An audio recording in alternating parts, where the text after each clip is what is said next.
ఈ కనీసం నేను ప్రతిసారి పదే పదే చెప్తాను, ఈ ఆనందం కనీసం స్థిరత్వం ఇవ్వాల్సిన ఆనందం, కేవలం మనం ఈ రోజున ఆనందంగా ఉండటమే కాదు, ఈ ఆనందాన్ని వచ్చే కనీసం 1.5 దశాబ్దం పాటు మనందరం కృషి చేసి ముందుకు తీసుకెళ్తే తప్ప ఈ గాడి తప్పిన ఈ రాష్ట్రాన్ని గాడి పెట్టాలంటే కనీసం 15 సంవత్సరాలు కనీసం పనిచేయాలి. ఇది ప్రధానమంత్రి గారు 3వ ప్రధానమంత్రి అయ్యారు. అలాగే ఆయన 3 పర్యాలు నేను ముఖ్యమంత్రిగా చూడాలి, నాకు మనస్ఫూర్తిగా నాకు ఆశయం, కోరిక కూడా. ఎందుకంటే ఆయన అనుభవాన్ని మనం ఎక్కడ కూడా అసలు పక్కన పెట్టలేం.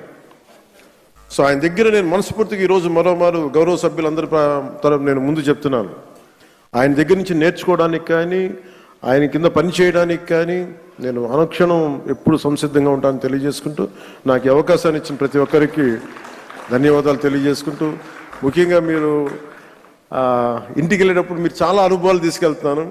ఇందాక గౌరవ ముఖ్యమంత్రి గారు కూడా చెప్తా ఉన్నారు, వారిద్దరు గౌరవ మన సుందరపు విజయ్ కుమార్ మన ఇంకో శాసనసభ్యులు ఇద్దరు చేసింది, రాలిపోయే పువ్వా నీకు రాగాలి ఎందుకంటే, నేను అది గుండెల్లో నింపుకొని కారులో వెళ్ళే వరకు, ఇంట్లో పడుకుపోయే వరకు ఈరోజు అదే నవ్వుతూ ఉంటాను.